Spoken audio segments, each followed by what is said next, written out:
The Deepwater Horizon blowout preventer, commonly known as a BOP, stood nearly 6 stories tall, weighing over 300 tons, and was designed to hold well pressures up to 15,000 psi.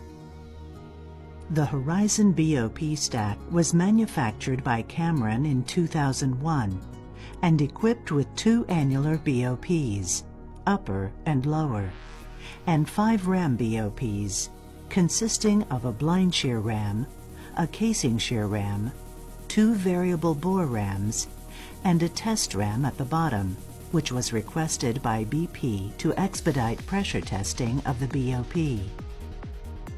The blind shear ram, variable bore rams, and test ram were fitted with Cameron standard ram bonnets containing the actuating pistons and ST locks designed to hold the ram preventers closed in the event of a loss of pressure.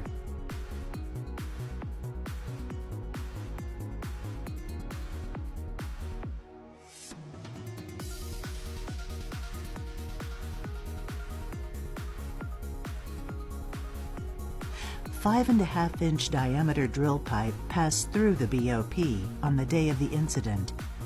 Each joint was roughly 46 feet long, with 18-inch long threaded connections or tool joints on each end of the pipe.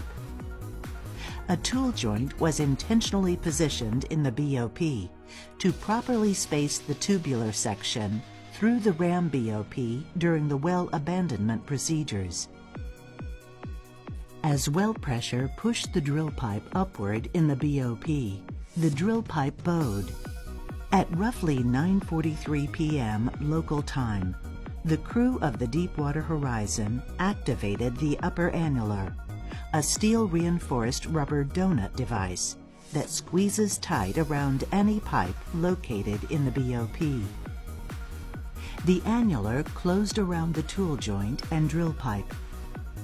The increasing fluid velocity eroded the rubber annular closing element, the steel drill pipe, and the steel tool joint, preventing the annular BOP from sealing tight. A close-up of the actual tool joint shows the rapid and complete degradation caused by the swift movement of fluids acting like a water jet cutting device, slicing through the metal and creating pathways for continued upward flow of fluid in the space between the steel pipe and rubber annular closing element. At approximately 9:46 p.m., roughly 3 minutes before the first explosion, the riser evacuated onto the drill floor, discharging a combination of expanding gas, drilling mud, and seawater onto the decks. Seconds later, the drill crew activated both the upper and lower variable bore rams. The variable bore rams are engineered to seal around variable diameters of drill pipe, from 3.5 inches to 6 5/8 inches in diameter. With the activation of the variable bore pipe rams, the well flow was secured. But pressure continued to build within the drill pipe itself, and hydrocarbons and gas that had already entered the riser above the blowout preventer continued to expand and exhaust to the rig. Shortly after the variable bore rams were engaged, gas from the well dispersed and mixed with air. The gas mixture was ingested by the running engines, causing them to overspeed and shut down. Power on the rig was then lost, resulting in a blackout and loss of dynamic positioning capability. The first explosion on board the Deepwater Horizon occurred just seconds later.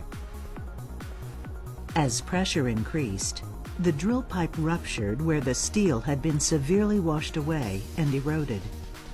Wellbore fluids again flowed upward in the riser to the surface. Without power, the rig was no longer able to remain in position. The rig drifted off location, stretching the drill pipe held in the BOP. Within minutes, the drill pipe was pulled apart, nearly at the same point above the tool joint where the initial rupture had occurred. Close examination of the actual severed drill pipe recovered from the Deepwater Horizon BOP after the incident shows the effect that high-pressure flow had in eroding the pipe, as well as the location where the pipe was pulled apart. The Horizon BOP was equipped with a built-in battery-powered automatic mode function device, commonly known as the AMF.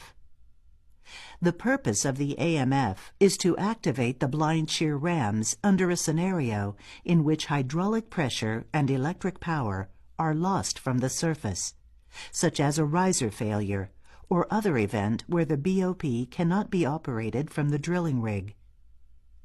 The exact time when the AMF activated, either before or after the drill pipe was pulled apart, is unknown. However, the AMF did what it was designed to do: actuate the shear rams, then set the ST locks. Forensic analysis indicates that the shear rams were unable to move all the bowed drill pipe into the shearing blades. Part of the bowed drill pipe was held for a period by the flat outer faces of the ram blocks. When released, the top section of the pipe was propelled upward and was later found resting on the top of the upper annular. Meanwhile, wellbore fluids continued flowing at high pressure through the pipe. The rubber seals on each side of the shear rams were washed out, allowing the well to continue to flow around the sides of the blind shear rams. In this close-up view of the shear ram, we see how the high-velocity fluids from the severed drill pipe flowed around the ram blocks, eroding the rubber side packers and cutting into the body of the BOP, even as the core mechanisms of the BOP closed as designed. As the close-up moves across the face of the ram, significant erosion can be seen on both sides of the ram block. At this time, the drill floor was on fire. The drill line was weakened, and the traveling block, best described as an arrangement of pulleys through which the drill pipe is raised and lowered, fell down through the derrick and onto the rig floor. Subsequently, the drill pipe dropped and came to rest on top of the upper annular BOP.